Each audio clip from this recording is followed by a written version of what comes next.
Hey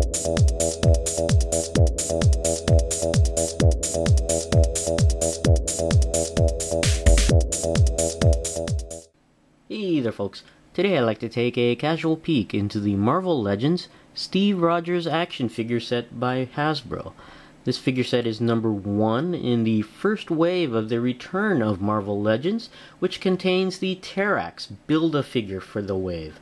This set was first released in 2012, and I found the set at a Toys R Us and paid $17.99 for this set. Taking a look at the figure here in the package, you can see Steve Rogers there, and he does come with his iconic shield and a couple of accessories there, and you can clearly see the Build-A-Figure part of Terrax, which is the lower torso. Very nice that it's shown clearly in package instead of behind some cardboard packing, where it could be easily taken out without being noticed. And very nice card art here at the top with the Marvel Universe logo. And of course you have a Build-A-Figure collection of the Terrax series. Very cool. Taking a look at the back of the package here, you can see the same logo here and the Terrax series. And nice card art for Steve Rogers there. And down below that we have here other figures in the first wave of the return of Marvel Legends. We have Steve Rogers, Hope Summers, Extremis Iron Man, Claw, Constrictor, Ghost Rider, and Thor. And there are variants in this wave, the variants being Steve Rogers with the photonic shield. Then you have the Extremis Iron Man in, I guess, the stealth suit. And then you have an orange headed Ghost Rider here. And it looks like that this set also includes Tales of Terrax, part 1 of 6. And there is Terrax there put together. Now we'll be right back and have Steve Rogers here out of the package. Alright, we have Steve Rogers here out of the package, and before we take a look at the figure, let's go ahead and take a look at all of the items that come included with the Steve Rogers figure. And first up, we'll take a look at this here, which was a nice little pamphlet here of Tales of Terrax, volume or number 1 of 6. And it has a nice description or portion of the story of Terrax there. And it does feature the Fantastic Four there, and you can see Terrax at the top. And that's a nice rendition of Fantastic Four there. And what's even cooler is at the bottom corner here, you can read more about the Fantastic Four, and they even list the issue number, number 210. So that's kind of cool. And the other side of this pamphlet here shows you how to put Terrax together. And they have, I guess, a checklist here, and Steve Rogers is already checkmarked there, or X'd marked, with the lower torso there. And you can see all the parts for Terrax and the axe that comes with this Build-A-Figure. Pretty neat. Next, we'll take a look at the Build-A-Figure part, and that's the lower torso of Terrax. And it's a pretty interesting piece there. Whoops, while Steve Rogers just falls over there. You can see here the lower skirt area of Terrax, which is actually a separate piece, and you can also see the belt line there. And it comes loose rather easily. I'm sure once you have the legs in position and the upper torso connected, this shouldn't move too much due to the other parts being in place. But you can see without the skirt here, the lower torso of Terrax. Pretty interesting. You got the peg here to connect to the upper torso, and you have 2 pegs here to connect the legs. What's really interesting are the peg joints. They're not consistent. You can see here on the right peg here. It's a thicker here at the base, and also has an additional higher peg than this one here. So I don't know what the reasoning is for that, if there's an engineering thing that's the cause of that or not. I have no idea. We'll have to see once we get the other pieces of Terrax. And here's some more details on the Build-A-Figure part, the lower skirt area. Pretty neat. And this is the Build-A-Figure piece that comes with the Steve Rogers set, the lower torso of Terrax. Now, taking a look at some of the accessories that come with Steve Rogers, you can see Steve Rogers here wielding, or dual wielding, some pistols. And we'll go ahead and take a look at that. And you can see it's made of a, I guess, silver or soft plastic painted in silver. And let me adjust the ISO on this here so you can see some more details. And it's made of a very soft plastic. It's actually quite bendable, and you can see this particular pistol here is a little bit warped due to packaging on there. And they're the exact same pistol, and you can see what looks like a laser sight on the bottom there. And there's the other side of the pistol. And the Steve Rogers figure does wield them adequately. He does wield it better in his left hand than his right hand. That's just due to the mold of the fingers. You can see they're a little bit spread apart here between the thumb and the finger than on this one here. And I'm sure you can put that in, squeeze that into place, or use some hot and cold water to reform that to make it closer to the thumb there. So, but that's the pistol there.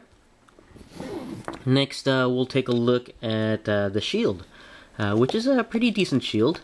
Let me just get it off his back here.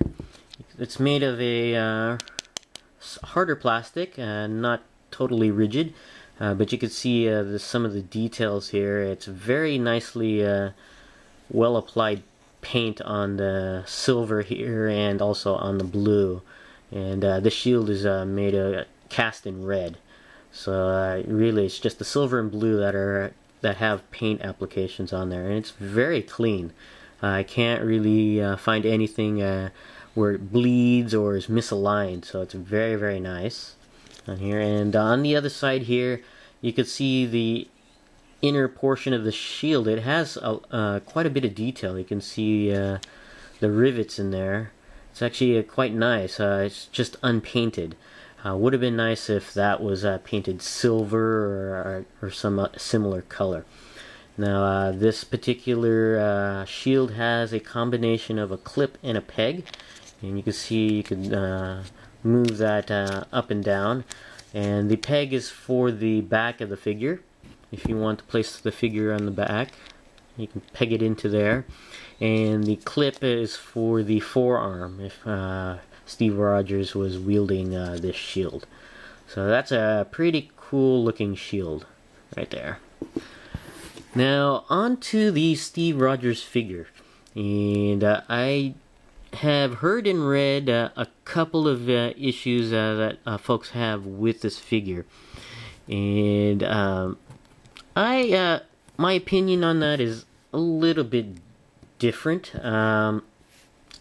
And I think a lot of the, or at least the two major problems with this figure is due to the mold of this figure. Now, this Steve Rogers figure, 80% of it, I would roughly say, is actually a retool or remold of the male Shield Agent figure that was previously released in the 2-packs. And I have Dum Dum Dugan here, or the body of the male Shield Agent, and you can see right away that a lot of it is of the male Shield Agent. Basically, from the forearm down, from the calf on down, and from the neck on up is new. Everything else is the male Shield Agent, and I think one of the problems that a lot of folks seem to have with this particular figure is the, I guess, the largest cranium on this guy, or the large noggin, or the head. They seem to think that the head is a little bit large for the body, but I kind of disagree. I think it's more due to the torso being a little bit smaller compared to the rest of the body. A lot of folks say, oh, the head does look a little bit better from further away, and that's because it's in relation to the entire figure. And taking a look at the male shield agent, you can really see, or you really can't see, is the straps here that hide the shape of the torso.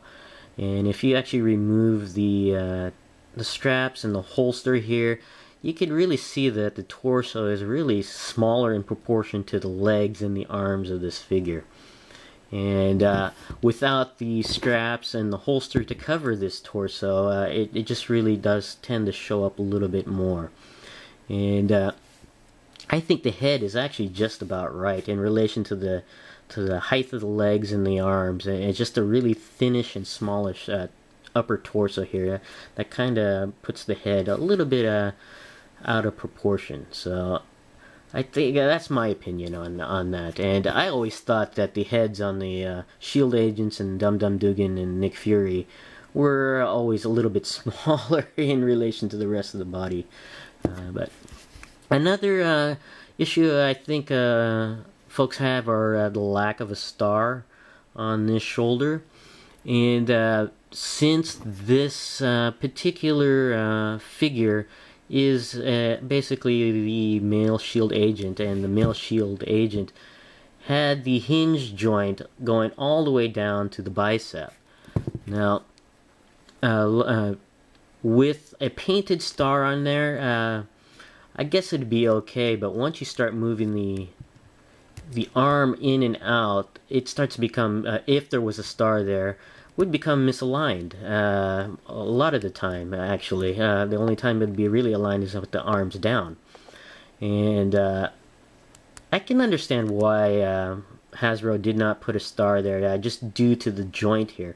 Now, if they had put a new joint on there and had the hinge joint only going up to here, then they really could have painted a star on there.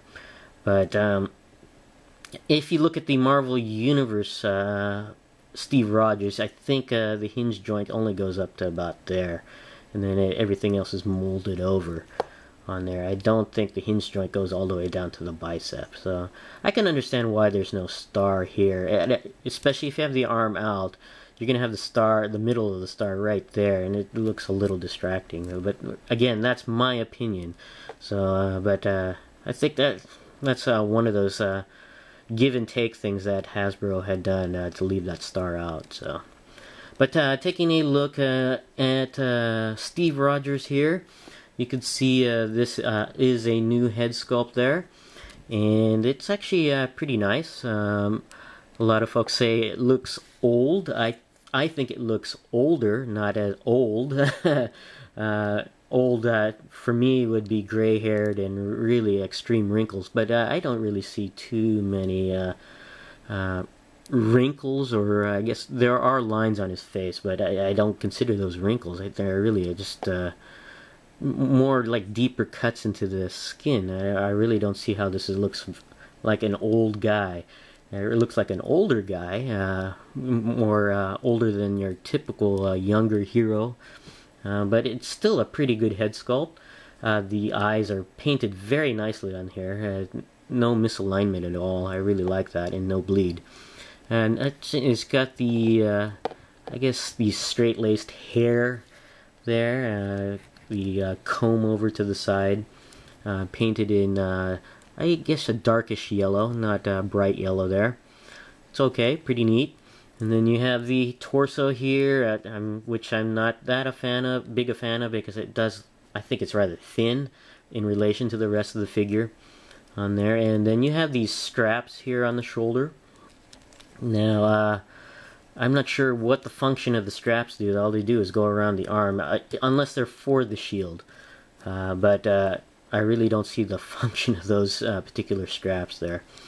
And then you have this is basically the shield agent arm there, and you can see where the cut for the glove for the shield agent goes right there. And also you can see the fingerless gloves of Steve Rogers. Is kind of neat. You can see the bare knuckles there, and you can see some straps on there, painted buckle there. Pretty neat, pretty cool. And then you have this loose belt here with pouches, which is pretty neat. And then you have these straps here, which I'm not familiar with. I'm really not familiar with this particular version of the character, and I don't know what these straps are. So if the experts out there can enlighten me, please do, because all they do is just hang at the side, and I don't know what their function is.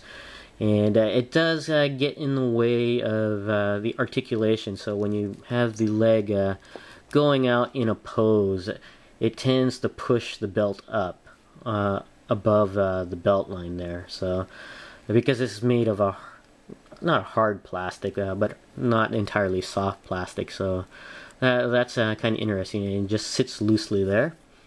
And then you have the leg here, nicely paint application there. It's no bleed, it's very clean, and you can see here a leg strap that's pretty much the same for the shield agent there, exactly the same.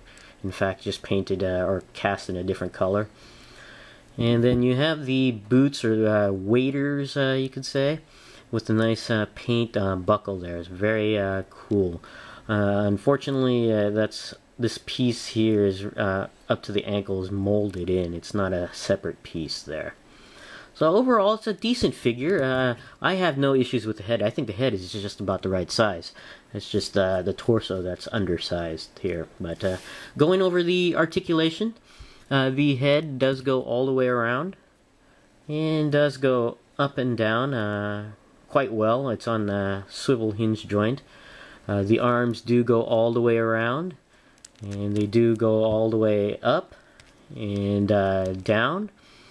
And the arms go all the way around at the bicep, double joints at the elbow, and they the hands can go all the way around at the forearm swivel cut.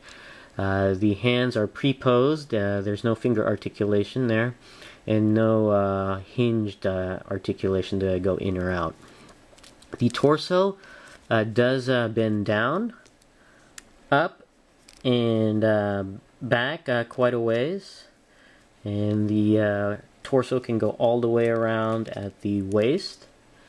Now the legs are joined at the hip with a balled hinged joint, so you can put the leg up, down, and back, and out to the side. You have to move the ball joint there to get to those actions. And it can go all the way around at the top of the thigh. There are double joints at the knees, which is nice. Again, no swivel cut here or pegged in into the lower leg there, so you can't rotate that, which is unfortunate. The feet do bend up and down, but no ankle pivot on here, and but it does go all the way around, despite the waders here on the side. Now overall, I think it's a great use of the figure, although, like I said, 80% of it is just a retool of the male shield agent. I think maybe it's because it's the first wave. Hopefully Hasbro can generate new molds for figures. It's a decent Steve Rogers figure, and I like it quite a bit, and just the torso here looks a little small to me. But this is my casual peek into the Marvel Legends Steve Rogers action figure. Thanks for watching, and I'll see you guys next time.